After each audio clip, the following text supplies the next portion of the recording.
मैं बिल्कुल टूट चुका था, हर तरफ से मायूसी थी, ना रास्ता दिख रहा था ना कोई सहारा। लेकिन फिर मुझे एक ऐसा अमल मिला जिसने मेरी जिंदगी ही बदल दी। देखिए, आपके सामने 3 चीजें हैं, बहुत छोटी बहुत आसान, लेकिन अगर कोई इन्हें खास तरतीब से सिर्फ 3 बार पढ़ ले तो मैं अल्लाह की कसम खाकर कहता हूं उसकी जिंदगी से गरीबी खत्म हो जाएगी, बीमारी दूर हो जाएगी, औलाद की बंदिशें खुल जाएंगी और रिश्तों में जो रुकावटें हैं वो भी खत्म हो जाएंगी। मेरे दोस्तों, मैंने ये अमल पहली बार 1 साल पहले पढ़ा, गौस पाक रहमतुल्लाह अलैह की किताब से लेकर, और यकीन कीजिए पहले ही दिन सिर्फ 3 मिनट के अंदर मैंने ऐसा मौजज़ा देखा जिसे मैं आज तक नहीं भूल पाया। गौस पाक फरमाते हैं कि अगर कोई ऐसा भाई या बहन जिसने दुनिया भर की तस्बीहात पढ़ ली हो लेकिन फिर भी उसकी गरीबी खत्म ना हो रही हो तो वो बस एक बार जिंदगी में इस छोटे से अमल को पढ़कर देख ले, मायूसी नाम की चीज नहीं रहेगी। और मेरे साथ भी यही हुआ। जैसे ही मैंने ये अमल पढ़ा, पहले ही दिन सिर्फ 3 मिनट में अल्लाह ने ऐसी मदद की कि मेरे पास 1600 आ गए। फिर मैं रोज ये अमल करता गया। दूसरे दिन मैंने ऐसा मंजर देखा कि 45 लाख का सामना हुआ, और तीसरे दिन जो 17 लाख का कर्ज मेरे सिर पर था, अल्लाह ने ऐसे माफ करवाया कि जो लोग दुश्मन बने बैठे थे वही एक झटके में कहने लगे जाओ हमने माफ किया। ये कोई कहानी नहीं बल्कि इस अमल की करामात है। मैं अब तक हजारों लोगों को ये अमल बता चुका हूं और बहुतों ने इसका फायदा देखा है। अगर आप इसे दिल से पढ़ेंगे तो खुद हैरान रह जाएंगे कि पहले क्यों नहीं पढ़ा।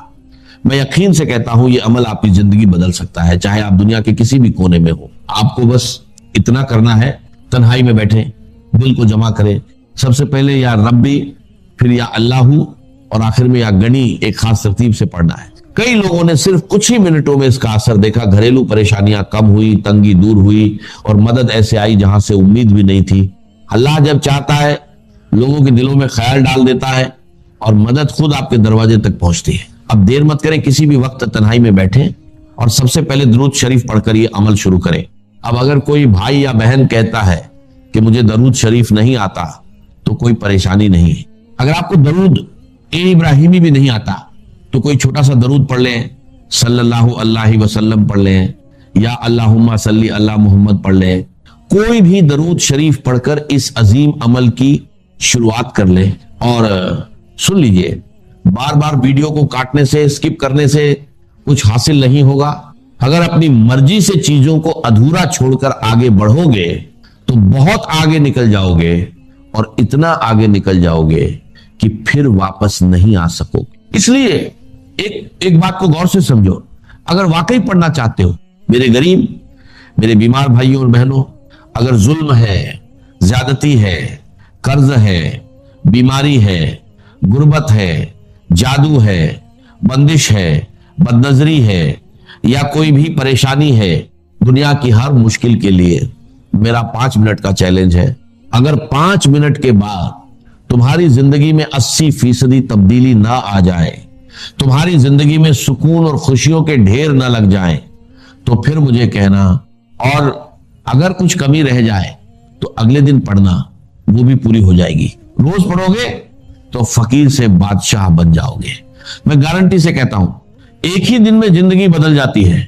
ये अमल अल्लाह को बहुत अजीज है।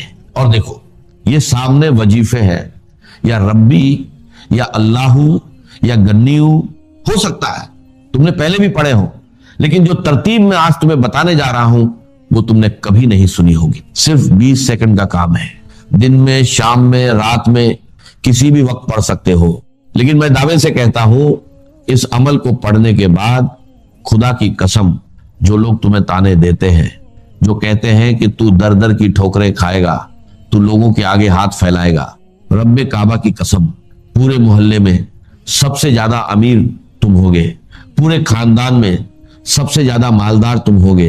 ये मेरा दावा है, मेरी गारंटी है। अब सबसे पहले जो वजीफा है वो है या रब्बी। अब देखो, या रब्बी का मतलब क्या है? ऐ मेरे रब, ऐ मेरे परवरदिगार। हमने अपनी जिंदगी में हजारों लाखों बार या रब्बी पढ़ा होगा, लेकिन आज मैं दावे से कहता हूं, जो तरतीब मैं तुम्हें बताने जा रहा हूं वो तुमने कभी नहीं पढ़ी होगी।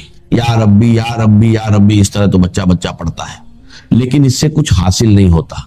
आज क्यों होगा? ये एक खास वजीफा है जिसे एक मुकर्रर तरतीब के साथ पढ़ना है, जैसा बुजुर्गों ने बताया है। इस अमल से गुर्बत, तंगी और परेशानियां दूर हो सकती है। मुझे ना लाइक्स की जरूरत है ना व्यूज की, मैंने ये सिर्फ जरूरतमंद लोगों के लिए बनाया है। अगर मेरी बात किसी एक मुस्तहिक तक भी पहुंच जाए तो वही मेरे लिए काफी है। मैंने खुद ये अमल पढ़ा और पहले ही दिन फायदा देखा, इसलिए चाहता हूं कि हर परेशान इंसान तक ये बात पहुंचे। आपसे गुजारिश है कि इसे ज्यादा से ज्यादा लोगों तक पहुंचाएं, खास तौर पर गरीब, बीमार और परेशान लोगों तक। ये वजीफा हर तरह के मसलों जैसे रिश्तों की बंदिश, शादी में रुकावट, मोहब्बत में नाकामी, घरेलू परेशानियां, बीमारी और कर्ज के लिए फायदेमंद है। अब ध्यान से सुने और वीडियो को बिना स्किप किए पूरा देखें, क्योंकि आगे की बातें बहुत अहम हैं। अब फौरन अमल शुरू करते हैं। सबसे पहला वजीफा जो अमल में शामिल करना है वो है या रब्बी। तुम्हें सामने दिख रहा है। अब जब भी तुम ये अमल पढ़ो, कोशिश करना आज ही पढ़ लो। ये मत कहना कि आज वीडियो देख ली, कल पढ़ेंगे।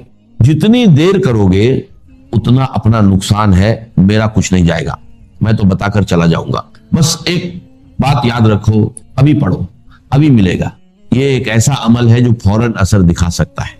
अगर कारोबार बंद हो, दुकान ना चल रही हो या कोई मसला हो तो वहीं बैठकर इसे पढ़ लो। यकीन करो, हालात बदल सकते हैं और बरकत आ सकती है। लेकिन ध्यान से सुनो, अगर तरतीब सही ना रखी या पहले हिस्से को छोड़ दिया तो फायदा कम हो सकता है।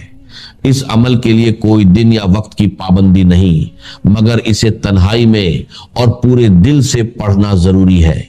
सबसे पहले दरूद शरीफ, बेहतर है दरूद इब्राहिमी पढ़ो, फिर बिस्मिल्लाह इर रहमान इर रहीम, उसके बाद या रब्बी या रब्बना, फिर या अल्लाह और आखिर में या गनी। अगर इसे सच्चे दिल से पढ़ा जाए तो गुर्बत, तंगी और परेशानियां दूर हो सकती हैं और जिंदगी में बरकत आ सकती है। जो लोग इसे अपनाते हैं वो इसे बार बार पढ़ते हैं और अपने हालात में बेहतर बदलाव महसूस करते हैं। अब तुमने क्या करना है? तन्हाई में बैठकर एक बार दुरूद शरीफ पढ़ो। अगर याद नहीं तो छोड़ दो, लेकिन अगर पढ़ लोगे तो बेहतर है, क्योंकि कभी कभी गुनाहों की वजह से वजीफा कबूल नहीं होता और दुरूद शरीफ उसे कबूल करा देता है। अगर आता है तो सिर्फ इतना पढ़ लो, सल्लल्लाहु अलैहि वसल्लम। इतना तो एक बच्चा भी पढ़ लेता है। अगर यह भी नहीं आता तो फिर तुमने क्या सीखा? मेरे दोस्तों, टिकटॉक से कुछ हासिल नहीं होगा, यह तुम्हें बर्बाद कर देगा। अगर जिंदगी में कुछ पाना है तो कम से कम एक बार ये अमल जरूर पढ़ लो, फिर तुम खुद ही रोज पढ़ने लग जाओगे। मेरी तरफ से सबको इजाजत है, मुझे तुमसे कोई लालच नहीं। हर गरीब इंसान इस अमल को पढ़े और फायदा उठाए। अगर हां तो अपना नाम कमेंट्स में लिख दो। हो सकता है मैं तुम्हें नाम के साथ अलग से इजाजत दे दूं और शायद तुम्हें ज्यादा फायदा हो जाए। वरना अगर ना भी लिखो तो कोई मसला नहीं, इजाजत सबको है, लेकिन कोशिश करो कि अपना नाम जरूर लिखो। अब करना क्या है? सबसे पहले अमल का पहला वजीफा एक बार दुरूद शरीफ पढ़ लो। अगर याद है तो ठीक, नहीं तो छोड़ दो। फिर बिस्मिल्लाह इर रहमान इर रहीम पढ़कर शुरू करो। पहली बार पढ़ो या रब्बी या रब्बना, दूसरी बार या रब्बी या रब्बना, तीसरी बार या रब्बी या रब्बना। बस पहला वजीफा पूरा हो गया। इसमें ना घंटे लगते हैं ना मिनट, सिर्फ कुछ सेकंड लगते हैं। टिकटॉक वाले तुम्हारे बिना मर नहीं जाएंगे। पूरा अमल 10 सेकंड में पढ़ लोगे और इंशाल्लाह उम्र भर दुआएं दोगे, ये मेरा वादा है। अब वहीं बैठे रहो, ना खड़े होना है ना किसी से बात करनी है। दूसरा वजीफा या अल्लाहू का है, एक खास जुमले के साथ पढ़ना है। फिर या गन्नी भी एक खास जुमले के साथ पढ़ना है। बस मेरे दोस्तों, बस गरीबी खत्म इंशाल्लाह। मैं चैलेंज के साथ, दावे के साथ, कसम खाकर कहता हूं। दूसरे नंबर पर या अल्लाहू सिर्फ 3 बार पढ़ना है, मगर दिल से, सिर्फ जुबान से पढ़ने से कुछ हासिल नहीं होगा। असल राज दिल की सच्चाई में है। बहुत लोग कहते हैं कि या अल्लाह पढ़ने के बावजूद हालात नहीं बदलते, तो याद रखो, जब इसे एक खास जुमले और सही तरतीब के साथ पढ़ा जाए तब इसका असर कई गुना बढ़ जाता है। पहले या रब्बी या रब्बना 3 बार पढ़ो, फिर या अल्लाहू या अल्लाह पढ़ो। ये अल्लाह का जाती नाम है जिसमें उसके तमाम नामों की ताकत शामिल है। इसके साथ एक मुबारक नाम शामिल किया जाता है जो नबी ए पाक सल्लल्लाहु अलैहि वसल्लम से मंसूब है, जिससे इस वजीफे की ताकत और बढ़ जाती है। ये अमल 3 ताकतवर वजीफों का मजमुआ है। पहले या रब्बी, या रब्बना, फिर या अल्लाहू और आखिर में या गणी। अगर इसे सही तरीके से पढ़ा जाए तो गुर्बत, परेशानियां और मुश्किलें दूर हो सकती हैं और जिंदगी में बरकत आ सकती है। अब दूसरे नंबर का वजीफा कैसे पढ़ना है? या अल्लाहु अल मदद, या अल्लाहु अल मदद, या अल्लाहु अल मदद। ये वो राज्य है मेरे दोस्तों कि इस वजीफे से अल्लाह की मदद सीधे बंदे पर नाजिल होती है। अल्लाह ताला उस बंदे पर खास मेहरबान हो जाते हैं और ये वजीफा आसमानों में भी असर पैदा करता है। ये वजीफा सिर्फ 3 बार पढ़ना है। या अल्लाहु अल मदद 3 बार पढ़ने के बाद अब आखिरी वजीफा सुन लो। इसके बाद इंशाअल्लाह जिंदगी से गुर्बत और मुफलिसी का नामो निशान मिट जाएगा। देखो, या गनी दौलत और माली परेशानी के लिए हर कोई पढ़ता है, लेकिन आज बहुत सी बहनें कहती हैं कि हम या गनी पढ़ पढ़कर थक गए हैं मगर हालात नहीं बदले। तो आज मैं उन सब से गुजारिश करता हूं कि सिर्फ या गनी ना पढ़े बल्कि उसके साथ अल्लाह का एक और खास नाम शामिल करे, ऐसा नाम जो दौलत का खजाना है, दौलत का बादशाह है। जब ये दोनों नाम एक साथ पढ़े जाते हैं तो इनकी तासीर बहुत ज्यादा बढ़ जाती है। चाहो तो खुद तलाश करो, मालूम करो ये बादशाहों के वजीफे हैं जो फकीरों को भी बादशाह बना देते हैं। अब तरीका समझ लो, आखिर में तुम्हें ये पढ़ना है या गनीयू या मुगनी, या गनीयू या मुगनी, या गनीयू या मुगनी, यानी दोनों को मिलाकर 3 बार पढ़ना है और इसे एक शुमार किया जाएगा। जैसा कि मैंने अर्ज किया कि इस्तिआनत बिल्लाह, मदद मांगनी हो तो सिर्फ अल्लाह से। ये दीन की रूह का एक बहुत अहम मसला है, बहुत अहम रूह है दीन। मैंने इसीलिए आज सूरह फातिहा की तिलावत की शुरू में कि इस मसले की अहमियत जो है उसका आपको अंदाजा हो जाए। सूरह फातिहा जो हमारी नमाज का जुज़्व लाजिम है, हदीस नबवी है, ला सलात लिमन लम यक़रा बिफ़ातिहतिल किताब, सूरह फातिहा के बगैर कोई नमाज नहीं। हर रकत में हम पढ़ते हैं। या ये दूसरी बात है, फिर हनफी के मुताबिक इमाम पढ़ता है अगर जहरी अंदाज में तो गोया कि पूरी जमात की तरफ से अदायगी हुई। लेकिन इस पे इत्तेफाक है कि सूरह फातिहा ही असल नमाज। इसीलिए एक हदीस में जो मुस्लिम शरीफ में आई है हजरत अबू हुरैरा से सूरह फातिहा का तज्जिया किया गया है बदाबीद का, और वो हदीस कुदसी है। कसम तो सलात बैनी व बैन अब्दी निस्फैन, अल्लाह फरमाता है मैंने नमाज को अपने और अपने बंदे के दरमियान बराबर बराबर तकसीम कर दी। बंदा कहता, अब उसके बाद सारी तफसील सूरह फातिहा। सलात का कसम तो सलात बैनी व बैन अब्दी निस्फैन, तो हम तो सलात में सूरह फातिहा भी है, फिर उसके बाद कुछ हम बहुत कुरान मजीद की आयतें पढ़ते हैं, फिर रुकू भी है, फिर सुजूद भी है, कामा भी है और कायदा भी है, सब सलात तो मुंह का। लेकिन यह कि असल सलात सूरह फातिहा। चुनांचे इस हदीस में तजिया किया गया है। जब बंदा कहता है, मेरा बंदा ये कहता है अल्हम्दुलिल्लाह रब्बिल आलमीन, तो मैं ये कहता हूँ, अल्लाह ताला ये फरमाता है हमें तो नहीं, आप मेरे बंदे ने मेरी हक तारीफ की, सना। जब बंदा कहता है अर्रहमान अर्रहीम, मैं कहता हूँ, अल्लाह कहता है इसना अलैया, मेरे बंदे ने मेरी सना की। और जब बंदा कहता है मालिक यौमिद्दीन, तो अल्लाह फरमाता मज्जदनी अब्दी, मेरे बंदे ने मेरी बुजुर्गी बयान। तो ये सारा मैंने इसलिए आपको हवाला दे दिया। आज मैं सूरह फातिहा का दर्स नहीं दे रहा हूँ, पूरी बात नहीं सुना रहा हूँ। असल नमाज सूरह फातिहा। अब सूरह फातिहा में 7 आयतें हैं और अजीब तरतीब है। 3 आयतों पर एक जुमला बनता है, अल्हम्दुलिल्लाह रब्बिल आलमीन अर्रहमानिर रहीम मालिकी यौमिद्दीन। आयतें 3, जुमला 1। फिर 3 आयतों पर एक जुमला है आखिर में, इहदिनस सिरातल मुस्तकीम सिरातल लज़ीना अनअमता अलैहिम गैरिल मग़दूबि अलैहिम वलद्दालीन। आयतें 3, जुमला 1। दरमियानी आयत है 4थे नंबर की, इय्याका नअबुदु व इय्याका नस्तईन। ये है दर हकीकत मरकजी आयत। मरकजी हो गई, 3 उधर 3 इधर, फिर वो 3 एक जुमला, आखिरी 3 एक जुमला, और ये एक आयत में 2 जुमले। इय्याका नअबुदु भी मुकम्मल जुमला है, व इय्याका नस्तईन भी मुकम्मल। और यहीं पर सूरह फातिहा की वो तकसीम होती है आधी। 3.5 आयतें उधर है, अल्हम्दुलिल्लाह रब्बिल आलमीन अर्रहमानिर रहीम मालिकी यौमिद्दीन इय्याका नअबुदु। अब वाव आ गया। ये वाव ऐसे है जैसे कि आप तराजू को पकड़ते हैं, मुठ उसकी जो है।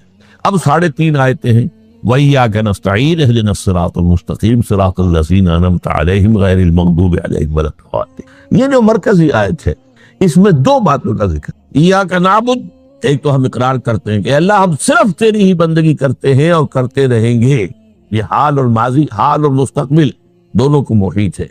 और दूसरा वइय्याक नस्तईन, और सिर्फ तुझ ही से मदद मांगते हैं और मांगते रहेंगे। ये गोया के दीन का एक मरकजी नुक्ता है, जो सलात का मरकजी नुक्ता है वही दर हकीकत दीन का मरकज। अब हम इस पर गौर कर चुके हैं। अर्बईन नबवी की हदीस नंबर 3 जो है वो इस पर है, इय्याक नअबुद। उसमें गुफ्तगू हो चुकी है तफसील से ये इबादत का तस्वुर क्या है, जिसके लिए इंसान को पैदा किया गया। वमा खलक़तुल जिन्ना वल इंसा इल्ला लियअबुदून, और तमाम रसूलों की दावत का मरकजी नुक्ता अनिअबुदुल्लाह मा लकुम मिन इलाहिन गैरुहु। जिंदगी आमद बराए बंदगी, जिंदगी बेबंदगी शर्मिंदगी। और उसमें जो कंफ्यूजन हमने पैदा कर दिया है कि इबादत को इबादात के मुतरादिफ करार दे दिया। नमाज, रोजा, हज और ज़कात ये इबादात हैं।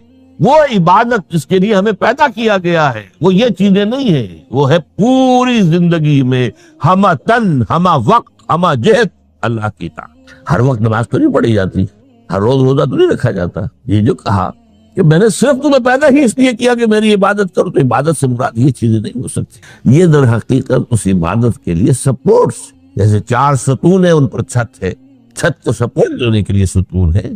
सतूनों की मानवीयत भी तब है जबकि छत हो, वरना क्या कहेंगे किस लिए खड़े कर दिए 4 सतून, पागल तो नहीं कोई, किस लिए, बट फॉर, जब तक ये छत का तस्वुर ना हो। शामियाने के लिए 4 आपने बांस खड़े किए हैं, किस लिए, उस शामियाने को सपोर्ट कर दिया। तो अब उसमें जो मजमून आया वो यहाँ भी आ गया इस हदीस में, तो कुरान मजीद की आयत में इय्याक नअबुदु व इय्याक नस्तईन, ये है दूसरी बात जिस पर कि आज की हमारी मरकजी जो मजमून है वो ये हदीस। तुझ ही से मदद मांगते हैं और मांगते रहेंगे। अल्लाह ताला से मदद मांगना, अब आप यूं समझिए कि मदद जो मांगी जाती है मुख्तलिफ अल्फाज इस्तेमाल हो सकते हैं। इस्तिआनत वो इस हदीस में भी आया, कुरान में भी आया सूरह फातिहा में, इय्याक नस्तईन। इस्तिमदाद मदद तलब का, इस्तिनसार नुसरत मांगना, इस्तिदआ कोई दुआ करना किसी काम के लिए, इस्तिगासा किसी की दुआई देना, ये तमाम एक कबील की चीजें हैं, इनको जमा कर दीजिए इस्तिआनत। अब इस्तिआनत एक तो है आम मादी दुनिया के उसूल के अंदर अंदर सा, मैं किसी से कहूँ भाई मुझे जरा पानी पिला देना, ये भी इस्तिआनत ही हो गई ना, मैंने अपनी एक जरूरत को पूरा करने के लिए उसे मदद चाहिए, इसमें कोई शर्त नहीं, कोई बुराई नहीं। मालूम है ये एक आम मादी कवानीन के तहत होगा। ये अलग बात है कि हुजूर के बारे में ये आता है सल्लल्लाहु अलैहि वसल्लम कि आप कभी ऐसे काम के लिए भी किसी को नहीं कहते थे, यहाँ तक कि अगर आप सवारी पर होते थे और आपका जो कोड़ा है वो नीचे गिर गया तो आप अपनी सवारी को बिठाकर या उतर कर खुद कोड़ा उठाते थे, किसी से कहते नहीं थे कि मुझे जरा उठा। तो ये इस्तिदा, इस्तिआनत, इस्तिमदाद, इसमें एक दर्जे हैं, बड़े ऊंचे ऊंचे दर्जे भी है। लेकिन आम हालात में हम मादी कवानीन के तहत अगर कोई मदद चाहे किसी से तो कोई बुरी बात नहीं, इसमें कोई शिर्क नहीं, इसमें कोई कुफ्र नहीं। अगर चिबास हजरात के नजदीक इसका एक दर्जा है वो मैं बाद में बयान करूंगा। लेकिन ये कि मावराई अंदाज किसी गैर मरई हकीकी या माहूमा शख्सियत से मदद मांगना, ये शिर्क। गैर मरई हकीकी फरिश्ते हैं, गैर मरई है हकीकी, माहूमा जिन्होंने गॉड्स एंड गॉडेसेस और आलिहा बना लिए, देवियां देवता बना लिए, ये माहूमा, उनके वहम की पैदावार, वो भी गैर मरई है।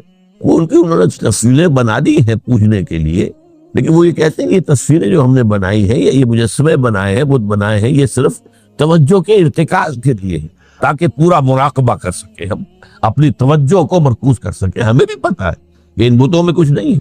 एक आम हिंदू है बेचारा, आम जाहिल देहाती, वो तो यही समझता होगा कि इसी में है सब कुछ, इस बुत ही के अंदर है। लेकिन जो पढ़े लिखे हिंदू है, जो तालीम याफ्ता लोग हैं, डॉक्टर राधा कृष्णन बहुत बड़ा फलसफा था, जो आपको मालूम है भारत का सदर रहा है, बहुत बड़ा फलसफा। तो उसकी एक किताब है इंडियन फिलोसफी पे, इतनी मोटी मोटी 2 जिल्दें हैं और बड़ी बारीक टाइप। उसमें उसने कहा कि हम इन बुतों में कुछ नहीं समझते, ये तो सिर्फ कंसंट्रेशन, तवज्जो को मरकूज करने के लिए हमने उनको बना लिया है, ताकि उनके साथ एक ज़हनी और रूहानी रिश्ता कायम करने के लिए अपनी तवज्जोहात को मरकूज कर सके। बहरहाल मैंने बताया, एक है गैर मरई हकीकी, एक है गैर मरई माहूमा। गैर मरई हकीकी में फरिश्ते भी मालूम है यहाँ मौजूद है, किरामन कातिबीन है, लेकिन मैं ये नहीं कह सकता कि जरा मेरी ये मुश्किल दूर करूं, इस फरिश्ते से मैं मुखातिब नहीं हो सकता, निश्चित हो जाए। हालांकि हमें मालूम है फरिश्ता है, फरिश्ते तो इस वक्त हमारे इस मजमे को घेरे हुए हैं। हुजूर की हदीस, मजतमा कौम फी बैतिन मिन बुयूतिल्लाह यतलूना किताब अल्लाह व यदरसूनहु बैनहुम इल्ला हफ़्फ़तहुमुल मलाइका व गशियतहुमुर रहमा। जब भी कभी मेरे घरों में से किसी घर में मेरे बंदे जमा होते कुरान को पढ़ने और समझने के लिए, समझने समझाने के, तो फरिश्ते उनके गिर्द घेरा डाल और उन पर रहमत छा जाए और सकीनत उन पर आसमान से नाजिल, और अल्लाह ताला उनका जिक्र करता है फीमन इंदहु। देखो है फरिश्तों, तुम तो कहते थे ना कि अल्लाह तो ये खलीफा बनाने चला है आदम, ये तो दुनिया में फसाद मचाएगा। देखो वो मेरे बंदे वो क्या कर रहे हैं। अल्लाह ताला जिक्र करता है उनका अपनी उस मजलिस में, वो जो मलाए आला की मजलिस, जो अल्लाह ताला के करीब तरीन जो फरिश्ते, तो फरिश्ते हैं लेकिन मदद नहीं मांगी जाए। इसी तरह अब दरा मसला दूसरा वो मुख्तलिफ सी हो जाएगा। मैंने पहले वो बात की जिसमें इख्तिलाफ का इम्कान है, फरिश्ते तो है उन पर हमारा ईमान है, और असल में ईमान बिल मलाइका ही की शक्ल बिगड़ी है। ये जो गॉड्स और गॉडेसेस बना लिए गए और देवी और देवता बना लिए गए और आलिहा बना लिए गए, मलाइका ही की। मलाइका को अल्लाह ने एक एक काम के ऊपर मामूर किया हुआ है। ये पहाड़ों का फरिश्ता है, ये बारिश का फरिश्ता है, ये फला का फरिश्ता है। उन्होंने उन्हीं को देवता बना लिया। बस गलती क्या लगी कि इनका कोई इख्तियार, हमारा ईमान का फरिश्तों का इख्तियार कोई, यफ़अलून मा युमरून, जो अल्लाह हुक्म देता है उनका कोई, बस ये बारीक सा पर्दा है। यही ईमान बिल मलाइका बन गया है, देवियों देवताओं की शक्ल इख्तियार। अरब के लोग खुदा की बेटियां कहते थे, वो ये फरिश्ते खुदा की बेटियां हैं। उनके नाम पर उन्होंने लात, ये मुन्नस नाम है, लात, उज़्ज़ा, अजीज का मुन्नस, मनात, ये सब मुन्नस नाम। ये देवियां हैं, ये अल्लाह की बेटियां हैं, फरिश्ते हैं। तो मैंने कहा कि पहले मैंने बात की है वो गैर मरई के जो यकीनी है, मुत्तफक अलैह हैं, फरिश्ते हैं। एक है मुख्तलिफ फी, वो ये है कि औलिया अल्लाह की अरवाह भी, उनको भी ये, अगर ये कौल इमामुल हिंद शाह वलीउल्लाह देहलवी का ना होता तो मैं कभी इसको तस्लीम न करता। उनका कौल कि अल्लाह ताला अपने जो बड़े महबूब बंदे होते हैं उनके इंतकाल के बाद उनकी अरवाह को भी फरिश्तों के जो दर्जा असफल है, सबसे निचले दर्जे के जो फरिश्ते हैं उनमें शामिल करते हैं, और अल्लाह के अहकाम की जैसे तनफीज वो फरिश्ते करते हैं वो भी करते हैं। अब ये मुख्तलिफ मसला हो गया, सबके नजदीक नहीं है, लेकिन ये कि बाज के नजदीक शाह वलीउल्लाह कह रहे हैं तो उसको तो हम उठाकर नजदीक की टोकरी में तो नहीं फेंक सकते बात, लेकिन उनको भी नहीं पुकारा जाए। वो है, वो भी अल्लाह की सिविल सर्विस के अंदर भर्ती हो गए। सिविल सर्विस है ना, उसके कार्डर्स हैं हमारे। पटवारी से आप चलेंगे तो रेवेन्यू का महकमा जो है, पटवारी पर गिरदावर और गिरदावर से गिरदावर, कानून गो और उससे ऊपर और नायब तहसीलदार, ये चलेगा। तो फरिश्तों का भी ग्रेड है, तबका असफल, तबका आला। तो अगर अल्लाह ताला अपने नेक बंदों की अरवाह को भी उसमें शामिल कर दे तो हमें क्या इतराज है, और इसको मानने से कोई शिर्क लाजिम नहीं आएगा। हाँ, उन्हें पुकारिए तो शिर्क लाजिम आ जाए। बात समझ रहे, बारीक फर्क। फरिश्तों को मानते हैं, पुकार नहीं, मदद नहीं मान सकते। इसी तरीके से उनको आप मानते भी हो अगर कि वो मलाइका की आखिरी सफ में उनको भी अल्लाह ने भर्ती कर लिया है तो ठीक है, लेकिन ये कि आप इख्तलाफ करें, इख्तलाफ भी कर सकते। इतनी बड़ी बात के लिए कोई दलील कुरान मजीद से हमें नहीं मिलती, फर्ज कीजिए कोई शख्स कहता है, लेकिन ये कि ये कौल है एक मुहद्दिस का है। लेकिन बाद फर्क जो बता रहा हूं, उनको ये मान लेना कि फर्ज कीजिए शेख अब्दुल कादिर जो है बगदादी गिलानी रहमतुल्लाह अलैह, उनकी रूह अब कहीं आ सकती है, अरवाह आ सकती है, जैसे मलाइका आ सकती है, रूह मोहम्मदी सल्लल्लाहु अलैहि वसल्लम आ सकती है। लेकिन हम उस वक्त मोहम्मद को पुकारेंगे नहीं, पुकारा कि शिर्क हो जाए, दावत जब दुआ की तो शिर्क हो जाए। तो ये जरा बारीक सा फर्क है जो हमारे यहाँ, इस फर्क को न समझने की वजह से ही या तो इनकार कर देते सिरे से, रूह आ ही नहीं सकती, और या ये कि फिर उनसे दुआएं और इस्तदा और इस्तिगासा, तो ये दोनों में जो है इंतहा है। अच्छा, दुनिया के कानून के तहत भी जो मैंने कहा था, मैं बताऊंगा कि इसका भी एक मर्तबा है। आपने किसी शख्स से एक काम के लिए कहा, वो काम दुनिया के कानून के तहत है। फर्ज कीजिए आप किसी से कहते हैं मेरी फला जगह पर सिफारिश कर दीजिए, मेरा ये मसला है, 100% दुरुस्त है, लेकिन ये कि फर्ज कीजिए कि मेरा जो मुद्दा अलैह है या जो मेरा वक़्त मुकाबिल है वो चर्ब ज़बान है ज्यादा, या वो उसने कोई लंबी चौड़ी सिफारिश जो है फराहम करती है, तो आप भी मेरी बात रख सकते। कुरान मजीद में आया है सूरह निसा, मैं यशफा शफाअतल हसन, अच्छी शफाअत करना, सही बात, तो उसके अंदर अल्लाह ताला ने अजर और सवाब रखा है। अब आपने एक दफा कहा, उसने नहीं किया, दूसरी दफा कहा नहीं किया, फिर कहा, तो ये मैं एक बुजुर्ग का कौल आपको बता रहा हूं, उनका ये शिर्क। एक दफा कहा ठीक है ये सवाल है, दूसरी दफा कहा ये भी चलिए माफ, अब तीसरी दफा। इसका मतलब ये कि आपने ये बात समझ ली है कि आपका खैर इसी के हाथ में, और ये शिर्क खफी हो जाएगा। ठीक है, आपने कहा अगर वो कर दे ठीक, कोई इतराज नहीं। तो ये बातें भी समझने की है, क्योंकि आदमी जो है अगर पीछे पड़ जाता है, कहता रहता, मतलब मालूम हुआ कि उसके ज़हन में ये बात बैठ गई है कि तुम्हारा खैर जो है, तुम्हारी भलाई इसी के हाथ नहीं। बहरहाल इस कबीर के बाद अब हम पढ़ रहे हैं हजरत इब्न अब्बास